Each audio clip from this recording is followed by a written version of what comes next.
आपके हथेली के रेखा में जीवन रेखा कहाँ पर है और आप अपना जीवन रेखा से आयु कैसे जान सकते हैं, इस संबंध की चर्चा में हथेली में अंगूठे के नीचे से देख रहे हैं एक रेखा आ रही है जो आपके कलाई की तरफ जा रही है। वहाँ पर कुछ रेखाएं जो बनी हुई हैं उसको मणिबंध रेखा कहते हैं।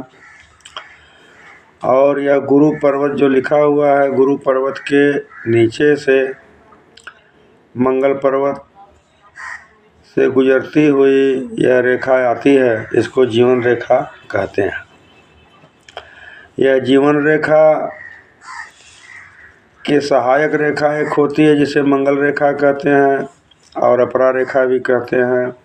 यह रेखा जीवन की सपोर्ट रेखा होती है। यदि जीवन पर कोई आपत्ति, चोट, एक्सीडेंट का माहौल बनता है तो उससे यह बचाती है और आपकी रक्षा करती है, आयु को बढ़ाती है। यह बहुत ही अच्छी रेखा है। सबके हाथ में एक ही जैसी रेखा यह नहीं होती है। कुछ हाथों में यह रेखा विभिन्न प्रकार से देखने को मिलती है।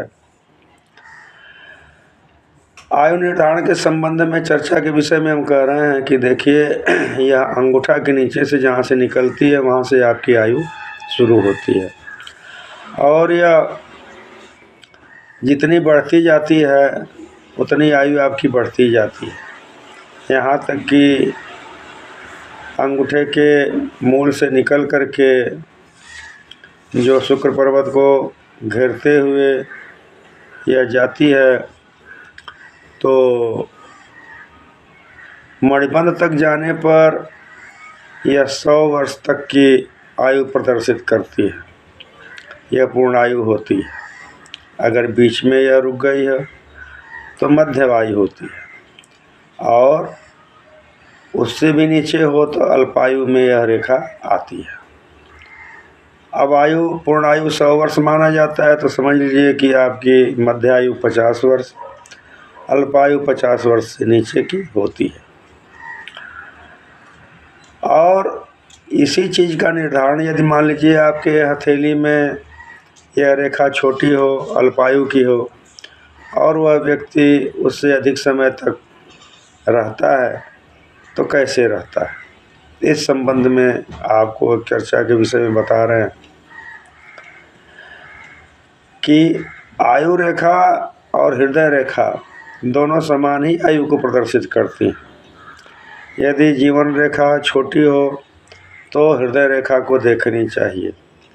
यह रेखा जो है बुध पर्वत के नीचे से, आपके कनिष्ठिका अंगुली के नीचे से निकल करके गुरु पर्वत पर जाती है। कभी कभी शनि गुरु पर्वत के मध्य में समाप्त होती है, कभी कभी आपको गुरु पर्वत के आगे निकल जाती है।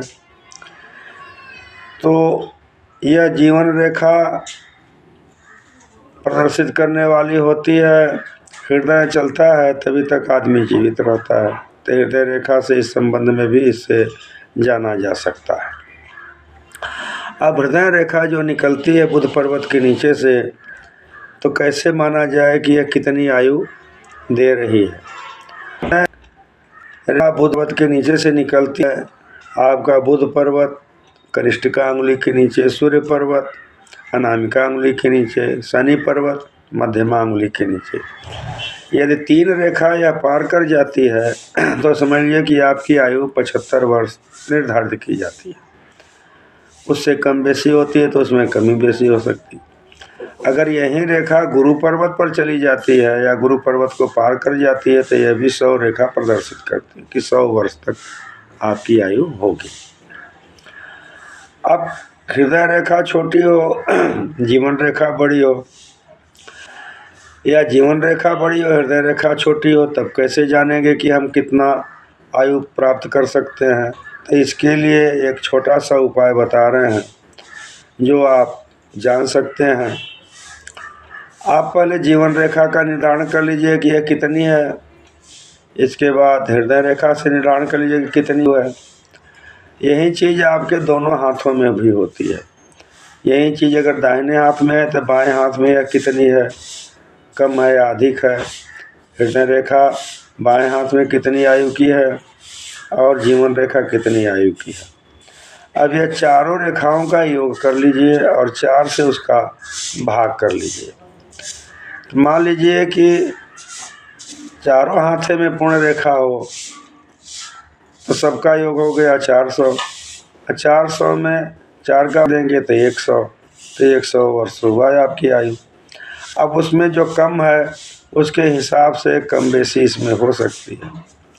अगर हृदय रेखा भी आधी हो, जीवन रेखा भी आधी हो और यही दोनों हाथों में हो तो आपके ये या मान लिया जाएगा कि आपकी मध्यम आयु है और मध्यम आयु 50 वर्ष के आसपास होती है। एक और चीज़ है जो आयु को कम और अधिक करता है वह आपकी दिनचर्या होती है, आपका खान पान होता है, आपकी सोच होती है। यदि किसी व्यक्ति के हाथ में आयु रेखा कम हो, उसको पता चलता है कि हमारी आयु कम है तो वह नियमित प्राणायाम करे, सात्विक आहार विहार करे, प्रकृति से जुड़े हुए दिनचर्या को व्यतीत करे तो निश्चित ही उसकी आयु बढ़ सकती है। अगर आपके हाथ में पूर्ण आयु है और आपका रहन सहन, खान पान, आचार विचार अच्छा नहीं है, आप समाज के विपरीत कार्य करते हैं, आध्यात्म के विपरीत कार्य करते हैं, अपने धर्म के विपरीत कार्य करते हैं तो निश्चित ही आयु घट जाती है। इस प्रकार से हमने आयु रेखा के संबंध में छोटी छोटी अनेक जानकारियाँ दी। इसके लिए बहुत बहुत धन्यवाद।